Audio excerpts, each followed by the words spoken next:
Polar പാരറ്റിൻ്റെ കുഞ്ഞുങ്ങൾക്ക് എന്ത് ചെയ്യണം, മൊയിന് ഫീഡ് ചെയ്യാൻ വേണ്ടി വേണ്ട. അപ്പോൾ ഈ കാണുന്നവർക്ക് നമ്മളിപ്പോൾ ഈ ഒരു ടാങ്ക് സെറ്റ് ചെയ്ത് കൊടുത്തിട്ടുണ്ട്. ഇതൊരു 2 ഫീറ്റിൻ്റെ ടാങ്കാണ് കേട്ടോ. അപ്പോൾ ഇതിൽ എന്ത് ചെയ്തിട്ടുണ്ട്, പോളാർ പാരറ്റിൻ്റെ കുഞ്ഞുങ്ങളൊക്കെ നമ്മൾ ഇട്ടിട്ടുണ്ട്. അപ്പോൾ ഇത്രയും കുഞ്ഞുങ്ങൾ നമുക്ക് കിട്ടിയിട്ടുണ്ട് കേട്ടോ. കണ്ടില്ലേ, ഇത്രയും കുഞ്ഞുങ്ങൾ നമുക്ക് കിട്ടിയിട്ടുണ്ട്. അപ്പോൾ അവർക്ക് എന്ത് ചെയ്യാൻ വേണ്ടി പോകുന്നത്, മൊയിനെ കൾച്ചർ ചെയ്ത് നമ്മളിവിടെ സെറ്റാക്കിയത് കഴിഞ്ഞൊന്ന് നശിച്ചിട്ടുണ്ടായിരുന്നു. അപ്പോൾ നമ്മൾ പുതിയത് ഇപ്പോൾ സെറ്റാക്കിയതാണ്. അതിൽ നിന്ന് കിട്ടിയതാണ് ഈ കാണുന്നത് കേട്ടോ. ഇതിന് നമുക്ക് എന്ത് ചെയ്യാം, ഇതിൽ ഫീഡ് ചെയ്ത് കൊടുക്കട്ടോ. മനസ്സിലാ,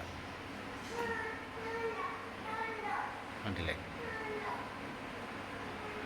അത് നല്ല രീതിയിൽ ഇവർ കഴിക്കും കേട്ടോ. അതായത് ഈ ഒരു സമയത്തൊക്കെ ഇവർക്ക് മൊയിന് കൊടുക്കുകയെന്നുണ്ടെങ്കിൽ പെട്ടെന്ന് ഗ്രോത്ത് കിട്ടും. ഈ സമയത്തെന്ന് വെച്ചാൽ നമ്മൾ ആട്ടിമ ക്യാച്ച് ചെയ്തതിന് ശേഷം മൊയിന് കണ്ടിന്യൂസ് ആയിട്ട് കൊടുത്ത് പിന്നെ പ്രിൻസ് വൈനൊക്കെ ചെയ്യുന്നുണ്ടെങ്കിൽ നല്ല രീതിയിൽ ഇവർക്ക് ഗ്രോത്ത് കിട്ടും കേട്ടോ.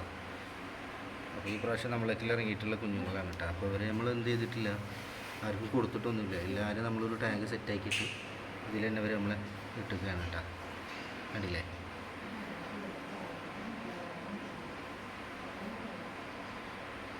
നോക്കൂ, ഇത്രയുണ്ട്. ഏകദേശം ഒരു 100+ കുഞ്ഞുങ്ങളുണ്ടാവും കേട്ടോ. കുറച്ചും കൂടി നമുക്ക് മൊയിനെ ചെയ്യാം.